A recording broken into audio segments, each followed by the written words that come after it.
Red October has come and gone, but with Team Toyota's home field advantage, you'll score even more savings this offseason. Choose from our winning lineup of new Toyotas, like Corollas, Camrys, RAV4s, and Highlanders, all in stock for immediate delivery. Or ship over 200 certified used Toyotas with MVP pricing to deliver quality and value. And when it comes to service and collision repair, our team gets you back in the game fast. So visit us in Langhorne, Princeton, or Glen Mills, or take a swing online at teamtoyota.net. Well, before we get started in the Sunday episode of Phillies Talk, soon as me and Bob Cooney got done recording the episode, Ken Rosenthal comes out with an article of what he's hearing on the eve of the winter meetings before Monday really kicks things off. And it starts off with, are you sitting down? Because I'm glad we are, because the fact that this news, one, came out literally 30 seconds after we got done recording the episode, and two, it's the news that the Pirates, yes, the Pittsburgh Pirates, have offered Kyle Schwarber a 4-year deal, most likely exceeding $100 million. I would assume it was, but just your initial takeaway. That's cute, isn't it? That's so cute. The Pirates? Seriously? Oh, jeez. Was that like a, hey, we'll let you be the first ones to say you made me an offer. Good for you guys. Thank you. No, I don't. Like, you and I were in separate rooms, and I came walking around the corner, and we looked at each other and laughed. Yep, that's exactly what happened. That's all that needs to be said, I think. Yeah. So, yeah, according to Rosenthal, made a deal for Kyle Schwarber, 4-year deal. According to people briefed on discussions, the offer most certainly is for more than $100 million. The Pirates still remain a long shot to sign Kyle Schwarber, who most likely his landing spot still remains with the Philadelphia Phillies. As you'll hear in the podcast, we dive into that. We have Tim Kelly joining us as well, but the Pirates, man, and maybe they are spenders this year because the lockout is looming. It's just not for Kyle Schwarber. That's one of those, you go and you look at a BMW for the first time and you say, let's kick the tires and make him an offer, and they go, that's cute. Thanks a lot. Come back when you're serious. Bingo. Yeah, that's how I feel. Yep. I just don't think that the Pirates are really in play here. I don't think so either. I think the Reds and obviously the Red Sox, who are mentioned in the article as well, but I also don't see the Pirates making this sort of big-time spending move, and I don't know if Kyle Schwarber wants to go to Pittsburgh. I think going into his age 34 season, he wants to win another World Series. Yeah, I think so. So are the Pirates that team? I mean, you have Paul Skeens. Other than that, and for how long do you have him? Bingo. And in the article, it mentions that they've only offered one contract over $100 million. It's to Brian Reynolds. So we'll see what the Pirates do, but hey, it's news. It's cute. It's cute. It's cute. Now to the episode.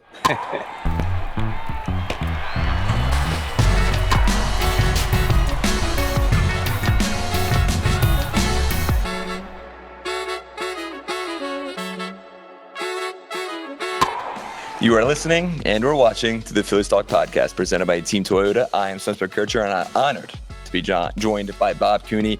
Bob, we are here. The winter meetings are here. We are boots on the ground. Yeah, we better get some umbrellas up in the air too, because it's pouring here. Dude, we got here, and all we said, we're like, we just need some sun. We got away from cold and crappy Philadelphia right now, the weather-wise, and we got down here, and immediately it was just raining. Pouring. Humid, yeah, but pouring. Yeah, I don't think the 30-degree Philadelphians are crying for us right now. Not even a little bit. Not even a little bit. But it's good to be here in Orlando. And to be honest, right here where we are in the Signia Hotel, it is popping already. Yeah. There's a buzz to be felt already. MLB Network's got their whole setup. Everyone else from around the country, from around the world is here setting up. So looking forward to it. And it could be a busy week. Last time Sean and I talked, we said that there was a report that it was going to be an extravaganza of signings. Now we sit down here at 7:45 on Sunday, and there's quiet as a mouse. But I don't think it's going to be like that to you.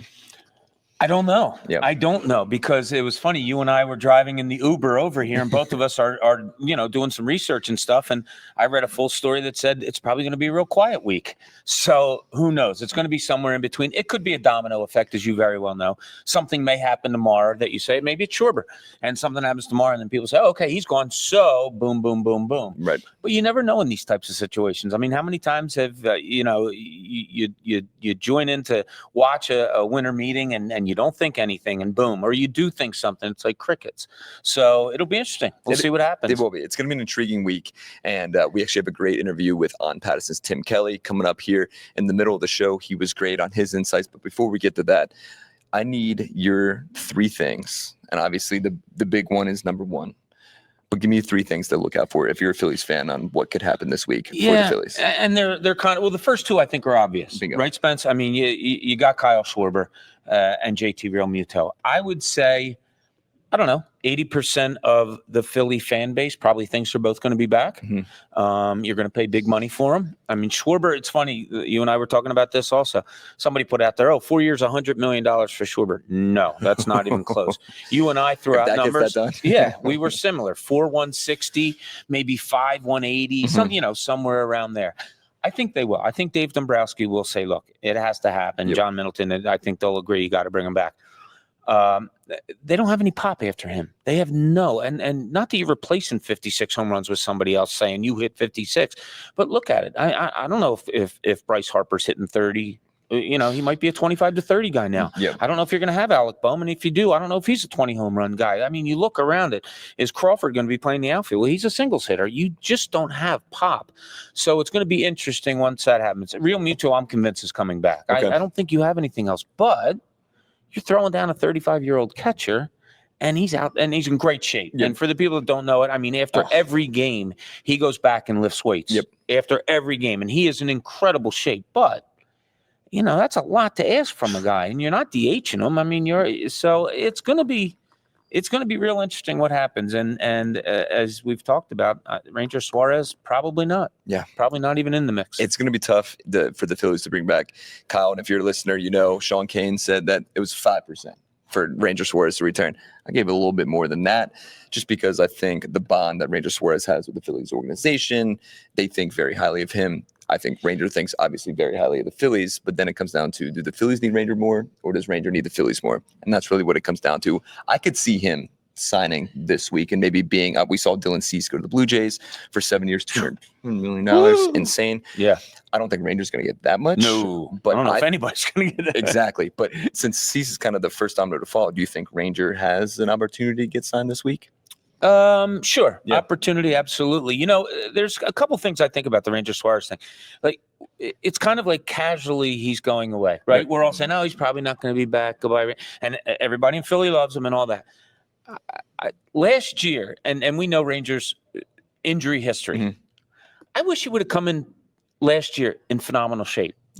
And nothing against Ranger Suarez, but we've all seen him around, like out of uniform in the locker room.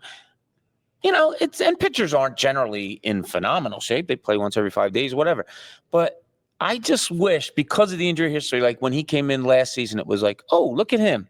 It's a contract year. Look at him. He took care, Yep. So you didn't see that. But the velocity's down. There's maybe some old age stuff creeping in. Battling old injuries, like you mentioned. So he's probably going to go away quietly, and it's kind of a shame. But I think he could have avoided it maybe a little more. I think so. We saw Christopher Sanchez come in over the last really 3 seasons and bulk up. Yes. To become a Cy Young caliber pitcher. That's a great point. We didn't really see Ranger kind of commit to that, but maybe that's just his demeanor. We've seen him kind of be that calm, cool, collective guy on the mound. Maybe that's just his demeanor. Who knows? And it could be. And he's had a wonderful career with it. Absolutely. Do the injuries lead to something like that? I don't know. But, we've all been around athletes all our lives. Like, when a guy's getting to a certain point, they try to avoid that point from coming. Yep. I'm not saying Rangers lazy or didn't do that, but there wasn't stuff that I noticed. It was like, oh, look at him, contract here. Oh, he came in at 185 pounds, not the 210, something like that. Yeah, exactly. And now, and just to pivot real quick, the trade market, who knows what's going to happen? Mm-hmm. I feel like everyone's kind of getting feelers. This is the week to get feelers. But when it comes to a guy like Nick Castellanos, everyone has been saying there's a more probable chance that he's not on this team than he is in 2026. Yep. Funny article came out today, and I guess he was on MLB Hot Stove on Friday morning. He kind of came out and said, really, it doesn't really matter where I end up. Whatever's going to happen is going to happen. But then he was asked about maybe playing a different position, like first base. Do you think that's kind of an indication that teams are talking to Nick, as he's kind of come out and said, like, yeah, I could play first base, I could play anywhere? Is that kind of the indication of like, hey, there's trade talks happening? Or is it a case where, does anybody want me? I got to let them know I can play first. Good athlete that he is, and he does put in the work. We saw it. He's out there every day practicing his art. He said it well in that interview. He goes, "Do I get to every ball? No, I don't get to the balls that other people, but the ones I get to, I catch." Bingo. And he came up with some big catches in the playoffs. And people shrug it off and go, yeah, well, how many balls do you really get to? But I think it's smart on him saying, like, I'll do anything anybody wants to be out there. He kind of appeared to me that he kind of ostracized himself from teammates when the Jeff Passan story came out and he decided to comment on it. There was just little things looking around the locker room that it seemed like, some people didn't like that. So his time, I guess, kind of played out here. We'll see where he goes. If Castellanos could have been that 280, and I always looked for that 60 mark. That's the addition of doubles and home runs from him, whether it's 25 and 35, whatever. And he just seems to be going in the opposite direction with that stuff. He does. So, That hit 260 last season just wasn't the season that we expected from Nick Castellanos. And I think whatever happened in Miami with him and Rob Thompson, I think that kind of flushed its way out. Flush is a good word. Good way to, the nicest way to put it. That's right, yeah. But it will, and best of luck to Nick. But if he does come back, who knows? We'll see. But this week is really when I think some feelers will get tested out.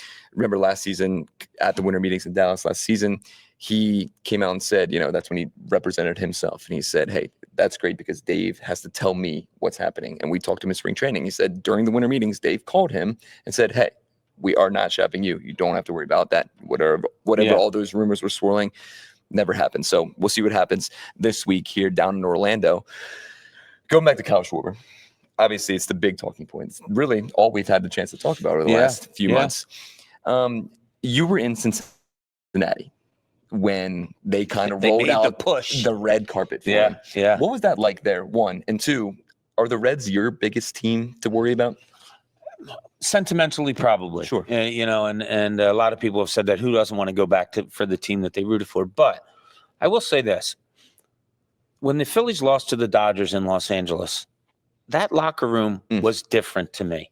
And I've been around sports a long time, as you know. I've been in a lot of locker rooms where it was the last game of the season, whether it was tremendous disappointment or just an end of a season. That was different. I mean, of course, they were crushed losing to the Dodgers, but it reminded me of high school and college when seniors play their last game and realize, oh my God, it's all over. And I've been in those locker rooms many times, and I was one of those guys. But the endness of it really hits players. And that's what I was feeling in there. And from everyone, from Schwarber, from Real Muto. And I was thinking in my head, wow, do they know more than we know? Do they know that this is it, or the possibility of this is it? So fans certainly think so.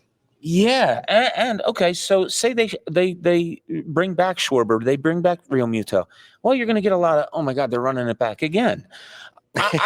My thing is, and you and I have talked about this, just among ourselves.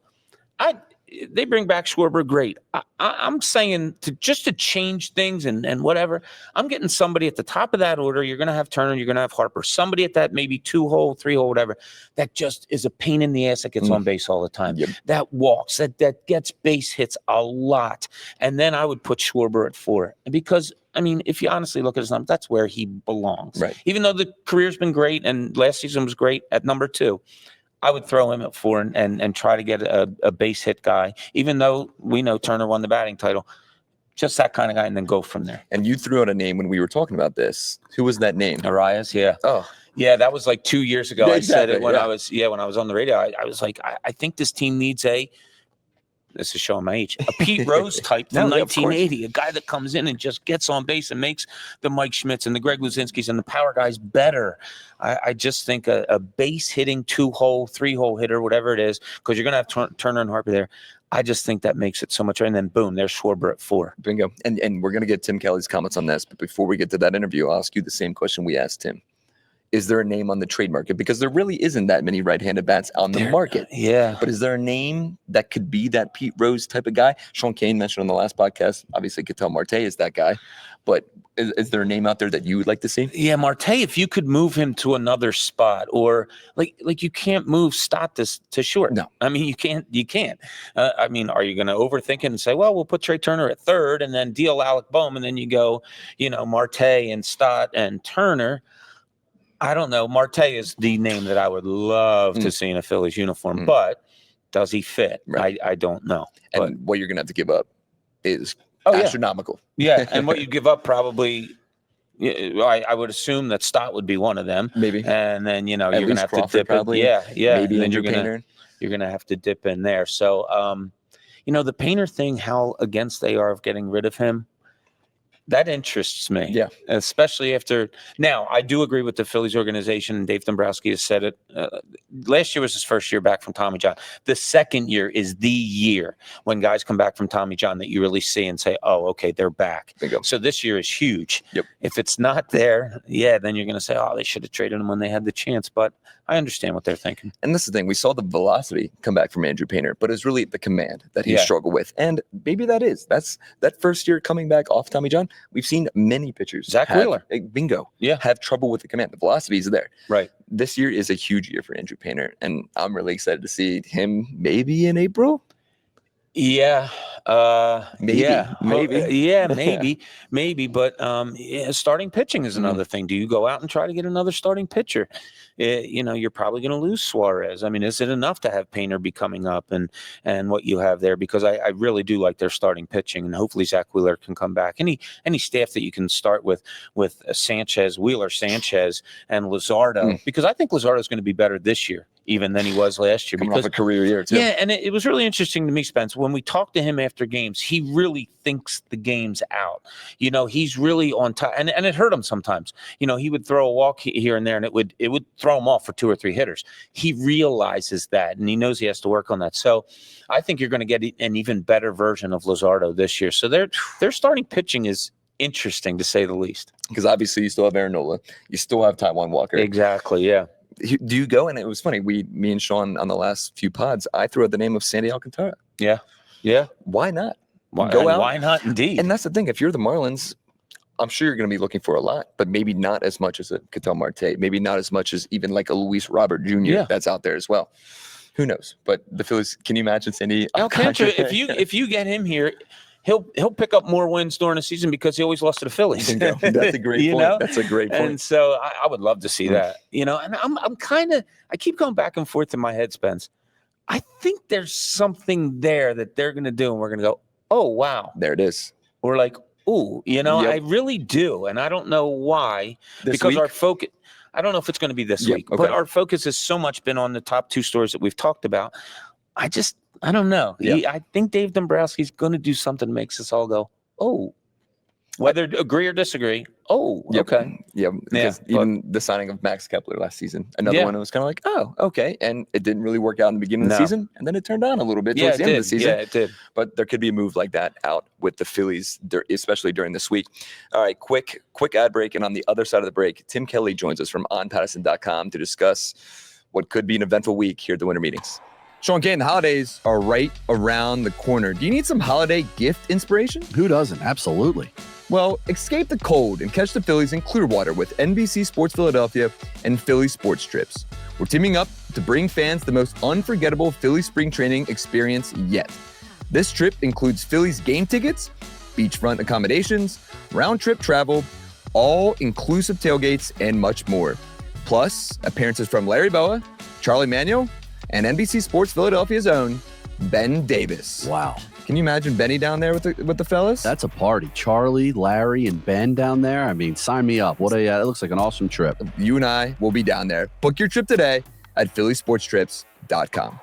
All right, Bob and I are now joined by Tim Kelly of On Pattison. And Tim, we're down here in the Winter Meetings, down in Orlando. Give me your sense of what's going to happen here. Obviously, Kyle Schwarber probably the first big domino to fall, but looking past that, is there anything on your radar right now that could surprise some Phillies fans? Well, there were a few reports Friday, I believe it was, that Ranger Suarez could potentially be the next pitcher to come off the board, which did surprise me. I thought he'd be somebody that lingers a little longer. I don't think Suarez, in all likelihood, is going to come back to the Phillies, but I am interested to see where he goes, specifically if it's the Mets, what kind of the reaction would be, because it would be a lot like when Jason Worth left for the Nationals, a situation where people get mad when you go to the division rival, but it doesn't seem like the Phillies are making a huge effort to retain him. And if the Mets put together the best offer, it's a team that can contend. I wouldn't blame them. So beyond Schwarber, that's kind of what I'm looking at this week. It's funny you bring that up. On the last pod, Sean Kane and I debated too. If Kyle Schwarber ends up with the Mets and his first game back at Citizens Bank Park, Is there going to be boos if Rangers swear it? Yeah, I think they're probably. I don't know as much with Ranger because the Phillies aren't making a huge effort to resign him. If the Phillies make like a really good offer to Kyle Schwarber and the Mets beat it and Schwarber goes to the Mets, even if most people would probably just take the biggest offer, there will be people that hold that against him, seeing him in a Mets uniform for sure. Do you think if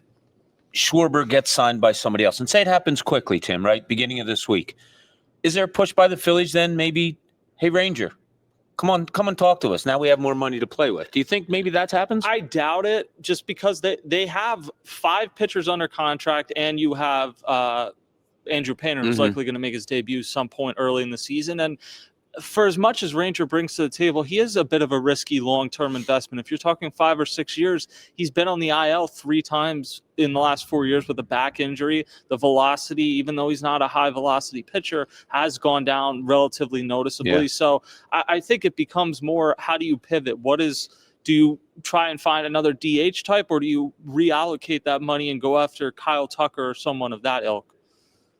Can you imagine Kyle Tucker instead of I would I'd like to imagine that. I mean, so the probability, we all talk Schwarber, we all talk Real Muto, probability that they're back in your mind.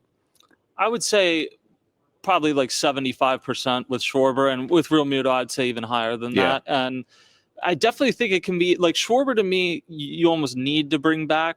JT, I get that there's so few catchers available, but this is somebody that's going to be 35, had a 700 OPS last year. Some of the defensive numbers have gone down. I would let that market play out a little bit more, but I do anticipate that they'll both be back when push comes to shove.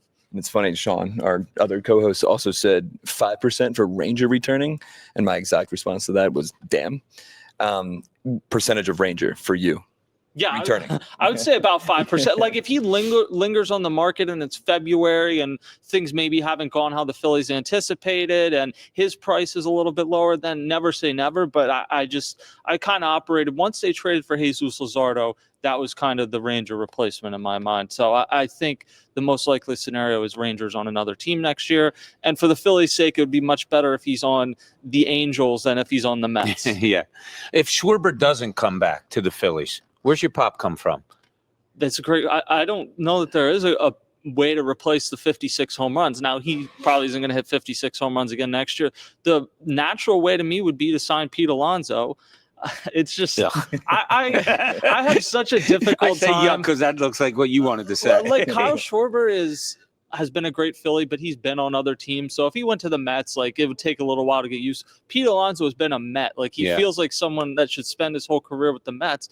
And I think he has been underrated across the league. He didn't get a great deal last offseason, and there's some murmurs early on this offseason that he may not. And I don't really get it. He's 2 years younger than Kyle Schwarber. He's an elite power hitter. If he has to be a DH at this point, so be it. That would be where I would pivot to if Schwarber leaves, but it definitely is a weird situation thinking about Pete Alonso with the Phillies. Imagine that, like standing ovation on opening day instead of the boos. It'd be the standing ovation for Pete Alonso, something that we can't really see. Now, right before we started too, I heard you talking kind of some chatter. What's a team to look out for?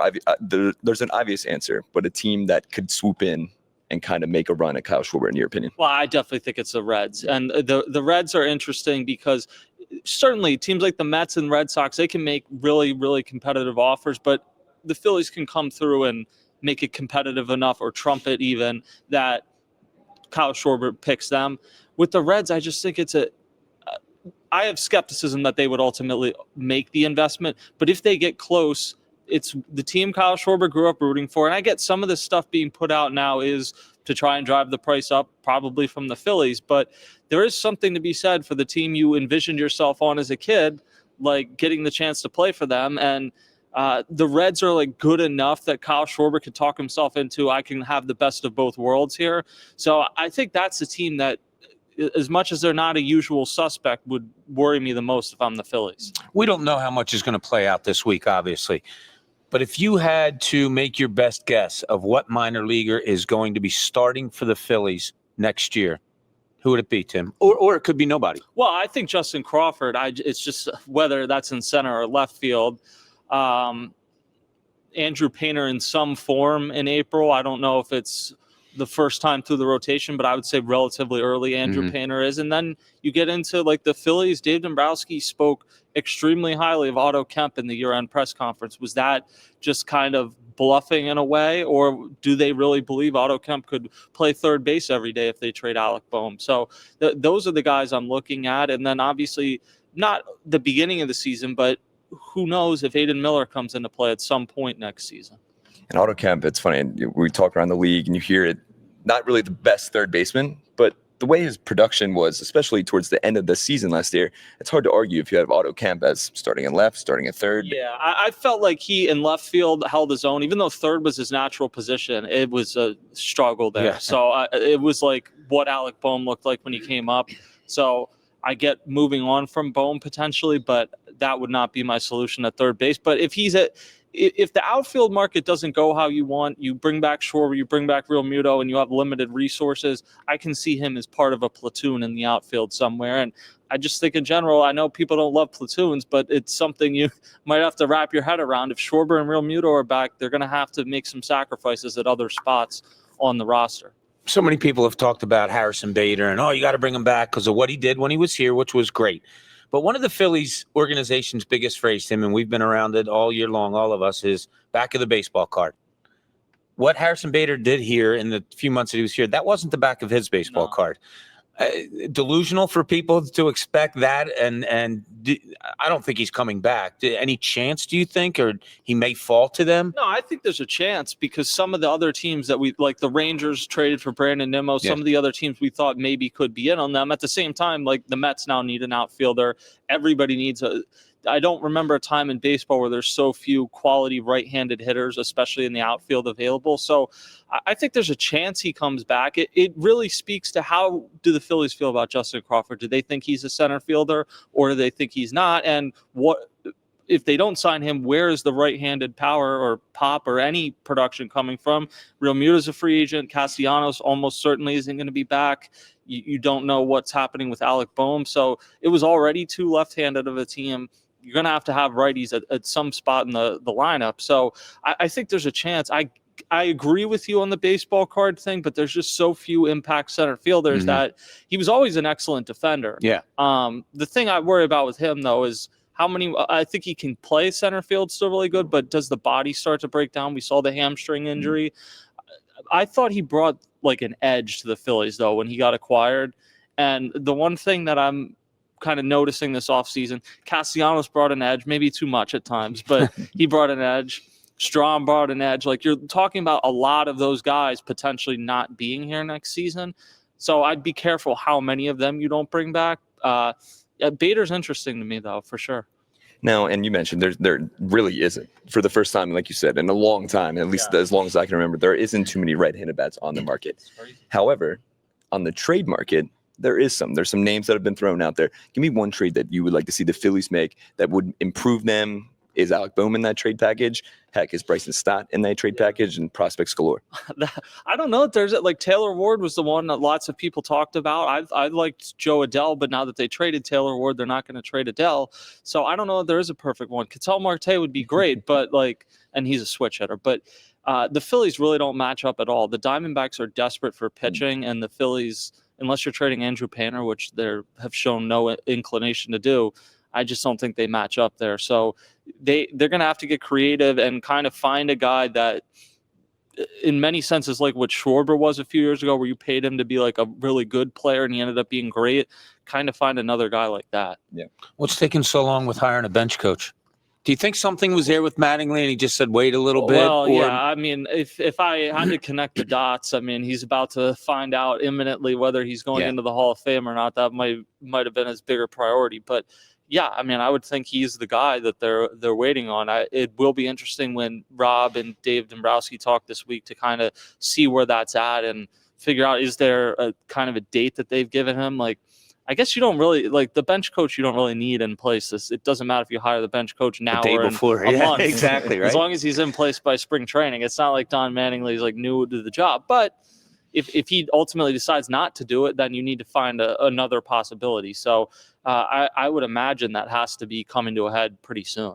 I feel like for many Phillies fans, that's kind of been the one thing swept under the radar this offseason is the bench coach, which is a very important position for this team. And they're looking for a former MLB manager, it sounds like. Especially when they came out in all honesty and said right away that this is what we're going to do. And that was, what was that, Dombrowski's year end, right? Exactly, yeah.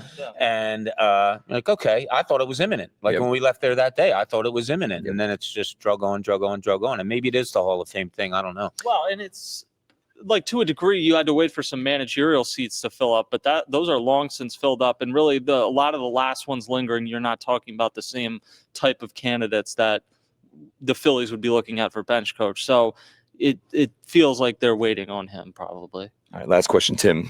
Give me something besides Kyle Schwarber and JT Realmuto, and maybe even Ranger Suarez. Give me something the Phillies do this week, in your opinion. I mean, I still think they need to add another starting pitcher of some kind. I don't think it's going to be a huge addition, and I don't know if it'll come this week, but this is about the time they signed Joe Ross last year. Like, is there a move like that where you sign like a swing guy? That worked well. Yeah. I'm teasing. Yeah. Do you sign a guy that can be a starter, can be a reliever? You give yourself a little flexibility if Painter's not ready to begin the season in the majors, that type of thing. So I guess a lower radar move, but really it does seem like the world is revolving around Schwarber and Realmuto right now. And I would imagine Schwarber gets done one way or another this week, and it doesn't seem like JT would be that far behind that, but until those two are settled, that's kind of holding everything else up, I would think. Busy week. Busy. It's always good to have Tim around. Always good to have Tim around. Check Tim Kelly's work on Pattison.com. Tim, thanks for your time. Thanks. Appreciate it. You're the man. Welcome back to Phillies Talk, presented by Team Toyota. Bob Cooney, Spencer McKercher here, down. I almost said live. We're not live, thank goodness. Down here at the Winter Meetings We're not in dead either. Orlando. Exactly. A long day, man. I'm pretty wiped, but look forward to these daily podcasts with me and Bob. Sean King will join us throughout the week as well. Hopefully, there's some news to report. I'm sure there will be. Now, we mentioned Kyle Schwarber. You can't say enough, or you can't really talk about him enough, because really he is the first big domino that's expected to fall. Yeah. But you still have guys like Cody Bellinger, Kyle Tucker, and a guy like Alex Bregman. Now, if the Phillies don't end up with Kyle Schwarber, how fast and how hard do you think that this team would go after Alex Bregman? It would depend on an Alec Bohm trade. Absolutely, it would. But would you, if you were in that front office? Bregman excites me a lot. Yeah, Alex Bregman excites me a lot. Cody Bellinger, I like an awful lot too. And I'll tell you what, I'm okay with Alec Bohm at third base. If that's big, if you're getting the pop and everything, like to me, he's improved tremendously as a third baseman, as a defensive third baseman. Yeah, he's a 280 hitter, hopefully 280, 290. He did knock in 99 runs one year. Maybe he's an 80, 85 RBI, like consistently RBI guy. I'm okay with that if you build more pop around the lineup. Sure. I don't know if you can do that. If you can't, man, a Bregman at third. Oh, love that. Cody Bellinger. Cody Bellinger in the outfield. That would be a really nice defensive outfield that you could put together if you're not, trading certain people away. Tucker's, on the top of a lot of people's list. For a lot of money.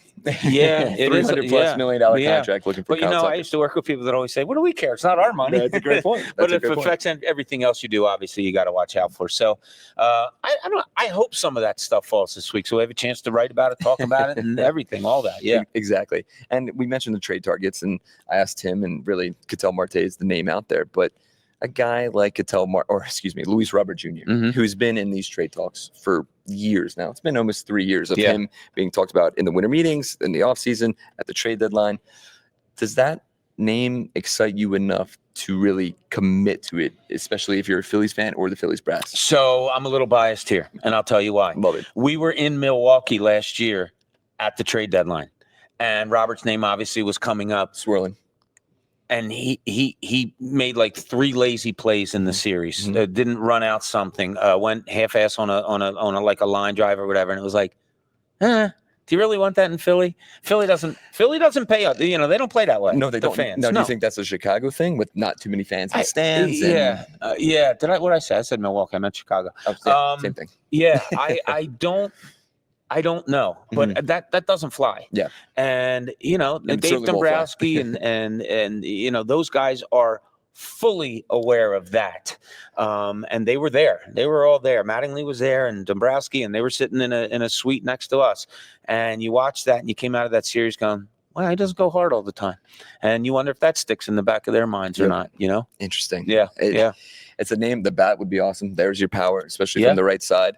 But like you said, I don't think those lazy type plays, which we've seen him do over the last few seasons. Yeah, that's big. It would not fly No, here in and that's Philadelphia. big. No, the boo birds would not come even out a little bit. Yeah. I mean, they booed Max Kepler last season when he was really struggling, and he was still playing well in the outfield at least. Yeah.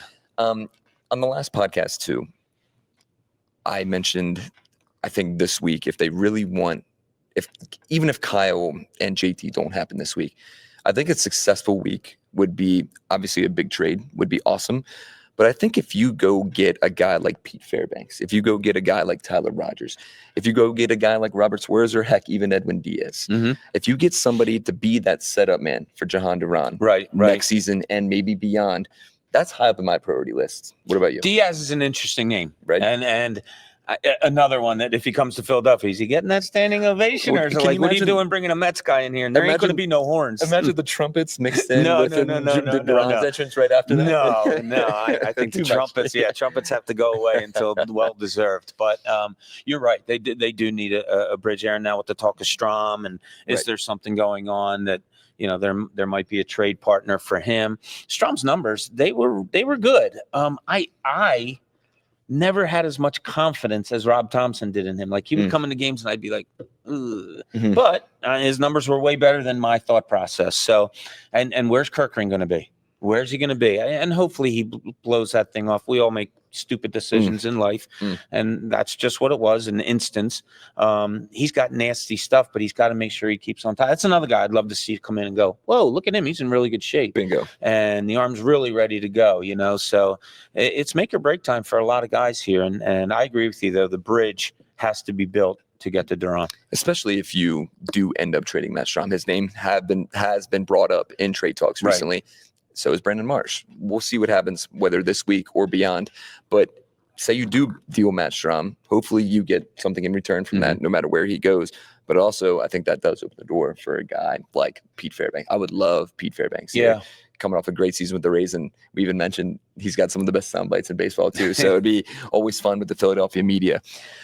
Well, hey, there it is, day one. Day one in the books in the winter meetings here down in Orlando, Florida. Hopefully the weather a little bit nicer tomorrow. Hopefully the weather's better.